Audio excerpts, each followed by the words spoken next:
kiss is just a kiss, a sigh is just a sigh.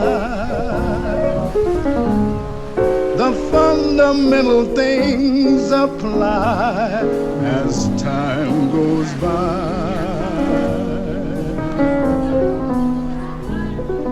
And when two lovers woo, they still say I love you, on that you can rely. No matter what the future brings as time goes by. It was my great good fortune to get diverted to Horta instead of my planned landfall of Angra. Malabar had no problem finding a good hold in that notoriously poor bottom of the harbor, in large part because she had a beautiful new state-of-the-art anchor.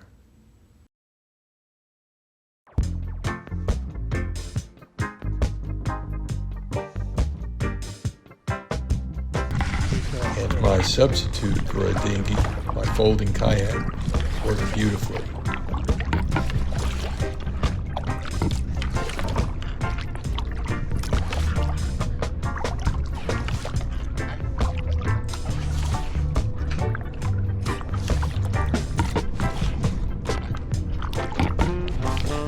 See why they want this one call on radio.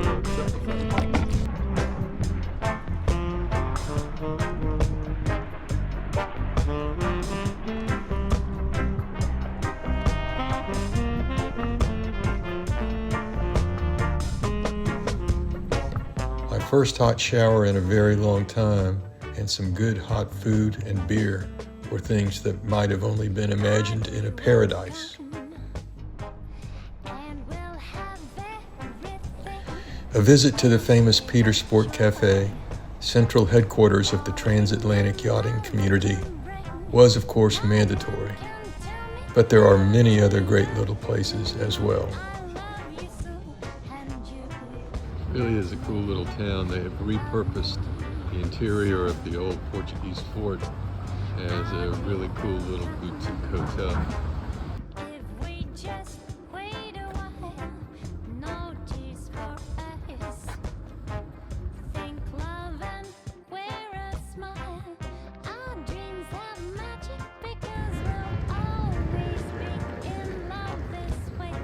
Ashore, I was lucky to find 3 Germans with a mobile machine shop in their van parked at the wharf side.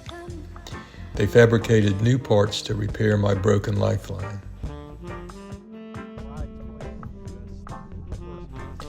I put new gaskets on the deck hatches, changed the fuel filters, installed a new bilge pump, and made other necessary preparations.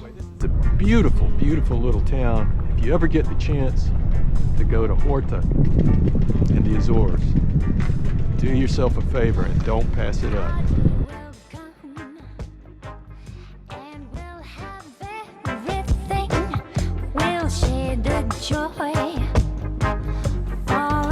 Five days after arriving in Horta, repairs completed, fuel and water taken on, groceries and beer stowed, it was now time to move on.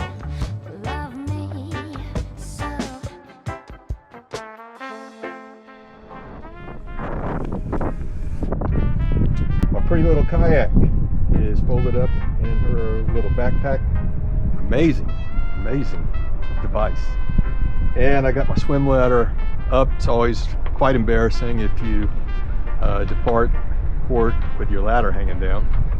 Now it's a matter of pretty much getting everything secure and ready to go to weigh the anchor tomorrow and hit the road again. What a beautiful, beautiful last night in Horta.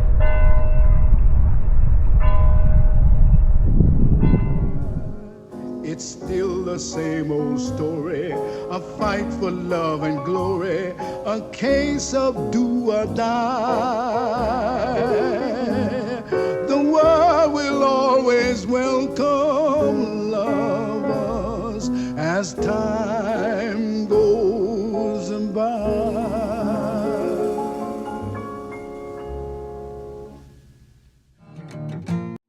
I'm heading out to Portugal first thing tomorrow morning, and you know, it might get a little rough and scary out there on this crossing. And I just wanted to say before I left how much I appreciate all the good wishes and friendly comments and nice support from old friends and from a few new ones that I've made.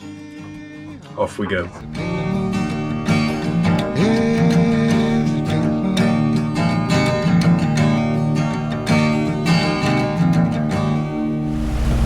Bound for Portugal.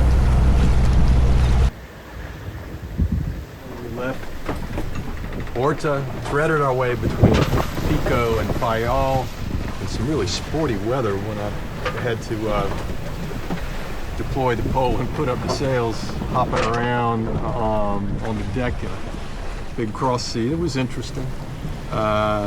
We went around the west end of São Jorge, then between São Jorge and Graciosa, and then along the north shore of Terceira. At the beginning of this story, I told you that when I was 14, I went away to Eleuthera, and that I was running away from something.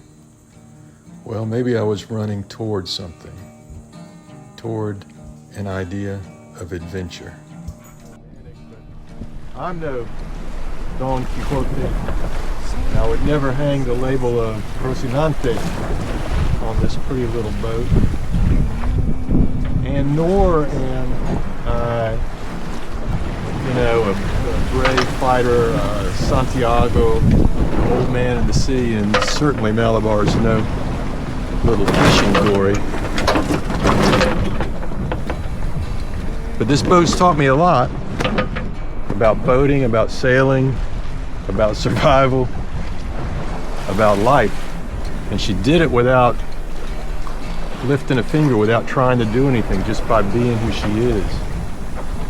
So I would say, and this will strike you as funny, that I would say that she is Jim, and I am Huck Finn. I guess I always have been and always will be.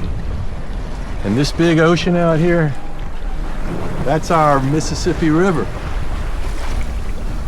And when we get to the end, I don't know where we'll go. Maybe we'll light out for the territory.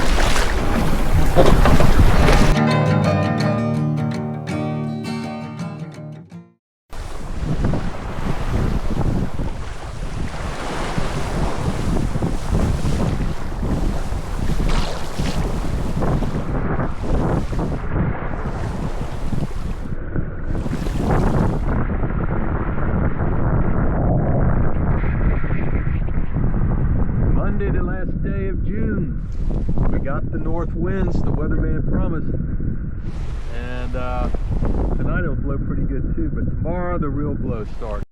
This is exciting, it's beautiful, it's a great way to come into the home stretch. Tuesday, July 1, 1900 Universal Time, hour and a half, maybe 2 hours before sunset, trying to guesstimate whether I'm going to have daylight when I approach Cabo San Vicente Thursday, late Thursday afternoon and evening. Anyway, starting to blow, but... The last 3 days we had our third and final blow. But Malabar had trained me well by now, and we made excellent time.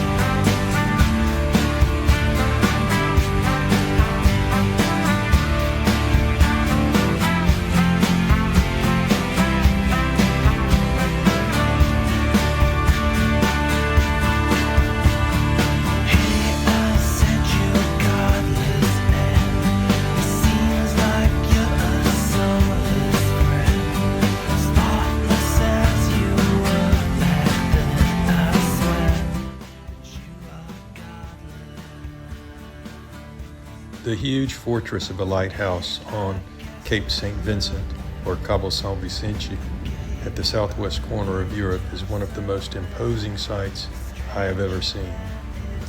The wind had now died, but the seas were still running very high, and I feared I would not be able to anchor along the Portuguese coastline. To my great relief, when I rounded Point Sagres, the bay was calm. We dropped Malabar's anchor in the sandy bottom of European waters on July 3. We just dropped the anchor in Sagres, Portugal. And this place seems very, very peaceful and very, very beautiful. It might get a little rolly in here tonight, but I don't think Malabar or I care one bit. We are happy to be here. 3,088 nautical miles since we left Southwest Harbor, Maine. I think it was on June 5th. It's been quite a trip. Quite a trip. The next day, on the 4th of July, with the stars and stripes flying from our stern, we motored up the canal to the gorgeous town of Lagos to clear customs.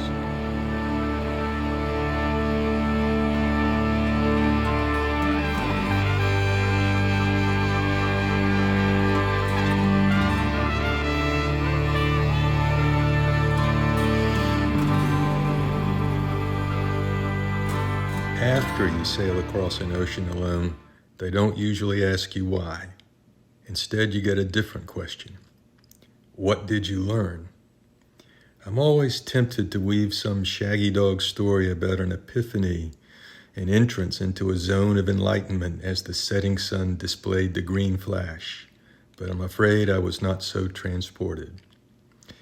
But I think I can tell you that the old poet was right when he said that we shall not cease from exploration, and the end of all our exploring will be to arrive where we started and know the place for the first time.